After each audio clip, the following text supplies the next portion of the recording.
What happens when you take two top TCG players from other card games and bring them together to clash it out in Elestrals? Let's find out. Trishula and Zeus take on Espira and Kione. Both of these casters got to open up 3 starter decks and some special packs for week 1. Let's see what they pulled. Espira starts this opening off with a bang, hitting it in Frostix, a crucial Elestral to their Frost-based strategy that revives Elestrals from their underworld. Trishula hits a race to the top, one of the most impactful invoke runes for the Thunder element, since it provides consistent removal with the Zaptor Spirit. He's also pretty pumped up about Cerebral. Let's listen in. Oh, this is the other good common, the funny better not set cards card. Both Espira and Trishula seem pretty happy with their pulls. Let's see what kind of deck they cooked up. Espira is rocking the newly found Frostix and a hybrid of the Cryo Scorch starter deck. An interesting card to watch on his side is the Frigicub. This cute Nexus Elestral can get really strong, really fast when the stadium on the field is Mountains of Boreas. Stadiums are going to be crucial in this one as Trishula is bringing his own Mount Olympus, looking to use that freshly pulled Race to the Top. Keep an eye out on Circle the Sky paired with Toxion, Astrabit, and a possible quick ascension into Imperial. Week 1 of the Elestriad, let's do it. Alrighty, Espira wins the dice roll and getting this one kicked off with an Astrabit. That is a huge start for them as they're able to look at the top 3 cards in their deck and add one to their hand. Astrabit's Lick Effect has been a relevant strategy since Elestral's inception. This card is just so good, especially as an opener, right? That's a card we're gonna see all season long, no doubt about it. However, Frostfall does add a handful of tools that allow you to kind of deal with it a little bit better. Lava Lift being a big one. I think we're gonna see quite a few Veritaqwas in this season. It's gonna be a lot of fun to watch. Trishula gonna respond with the same play. Astrabit as well. The Shattered Stars one, though, looking fancy there. He's gonna set a back row. Espira actually opting to set no back row on his turn and gonna draw for his second turn. Let's see what he's cooking up. He's gonna go with a Water Spirit here, and then he is going to cast out, is it the Smoltuga? It is. Smoltuga comes out. That's gonna allow him to search his deck for some of those consistency tools. Neckruff being the primary target, a 5 attacker that when it destroys an Elestral in battle, forces the opponent to expend, which actually can provide some pretty good damage. And that 5 attack is really good pressure, especially against the Thunder element, which has a lot of 4 attackers, right? You've got your Joltons and your Sparkets. Trishula gonna go with the Nectar of the Gods. I think we've seen more Nectar of the Gods this season than we did all of last season. Getting to draw 2 cards off the top of the deck, and we see with a couple of these strategies, specifically the Frost one, getting those Frost Spirits into the Underworld is really advantageous. Trishula, however, fishing for his Divine Rune. Zeus hits the field with 3 Zaptors. Those Thunder Spirits are big, and the Circle the Sky with the pop-off. He's gonna Nexus from his Zeus onto that Astrabit, be able to activate Astrabit's Look Effect, and be able to draw a card from the top of his deck from Circle the Sky. With no back row facing him right now, he has a clear path here to do whatever he wants to do.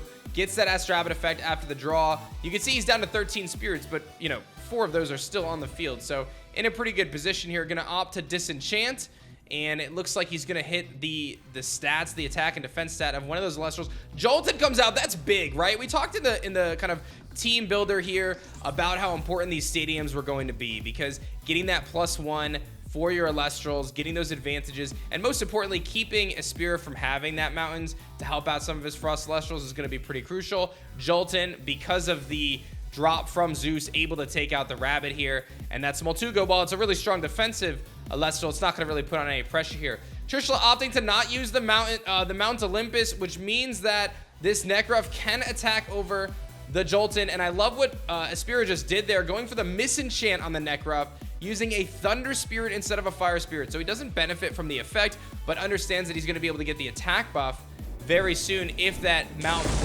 Olympus hits the field. We actually see Trishula go with the Imperial. That's huge. Imperial showing up here in the Elestriad. I love it. He's going to be able to do some massive damage with that effect. Imperial can pop different Elestrals and target different destroy cards by expending, so this is going to be huge. Imperial going to strike down and take out the Smoltuga, and now has the clear path to attack the Neckruff and destroy it, while also dealing 2 spirits of damage. I tell you what, when we started this season, I did not have on my bingo card seeing Imperial. That is just peak. That is peak, man. What a cool Elestral that didn't really get a whole lot of love in the first kind of season of Elestrals with base set. So now we see it here in the Elestriad. I love that. Espira looks like they're gonna expend to draw here. Maybe not finding the Elestrals they're looking for. Gonna just set some back row. But, you know, staring down this Imperial is very scary because he can just use his effect. There's the expend. Gonna pop that face down rune. It's a Kione. Espira just throwing his Kione away. Didn't have anything in the underworld to really take advantage of that. Trishula is cruising right now. It looks like Espira is just struggling to find the back row and the Elestrals he needs. He's looking pretty defeated right now as Trishula puts on the pressure even further, throwing down an Astrabit. That is massive. More card advantage, and the Circle the Sky as well. Going to Nexus off of the Zeus onto Astrabit and get the look effect again.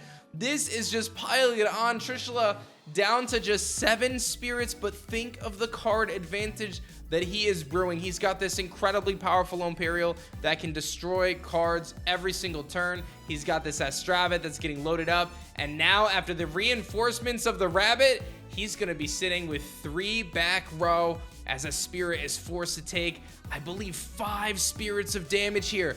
3 from the Imperial, 2 from the Astrabit. Circle the Sky used better than I've ever seen it in Elestrals before, and it's a 9-7 clash. Espira is down, but certainly not out. He has a very stacked hand, a lot of cards in hand. We can see a Cryoling go into a Cryovern very quickly. Resting on your laurels, picks up the Rabbit. That's the starting point George is looking for. If he can find another Laurels here, he can pop this Imperial and flip the board right back around. Big plays there from Espira, getting rid of the Rabbit. I'm sure he wishes he had that a turn prior. It looks like he's gonna opt to expend to draw again, and Trishula gonna draw with his Imperial. But again, George just sitting wide out in the open. Unless he's sitting on a Gorgon's Gaze, this Imperial is gonna rain its Thunderstorm down once again and pop a Gorgon's Gaze. George with no other option. Espira has to cast his Gorgon's Gaze here, paying the 2 spirit cost to stop that Imperial from attacking, because you're gonna take 3 spirits from its attack no matter what. You might as well pay the 2 to play Gorgon's Gaze on a chain there and stop it from being able to attack this turn. But absolutely massive from Trishula, continuing to put the pressure on. Here comes that Mount Olympus, gonna buff up his Elestrals, and what is he casting out here? Is that a Sparkit? Oh no! Oh my goodness, Sparkit gonna go for the Nexus, taking it from the Mount Olympus, and now gets to see the entire hand of Espira, no back row. Wow, what an advantage for Trishula. This is what makes Sparkit so devastating. You have a card that can legitimately look at every possibility in the hand and take out the thing that's the biggest threat. And Espira with plenty of Elestrals, no back row, unable to deal with the onslaught.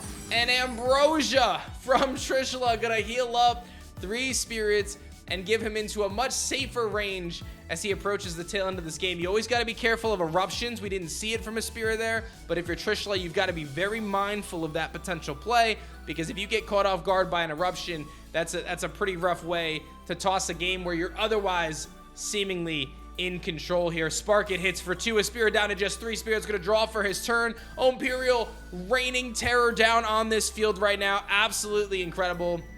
Espira gonna go for the Ambrosia. Could be the burst of life that he needs, healing up 3 spirits from his spirit deck. That's gonna get him to 5 spirits, enough to activate a play. We know he can feed out to get into a Cryovern here. He's got the Cryoling into Cryovern.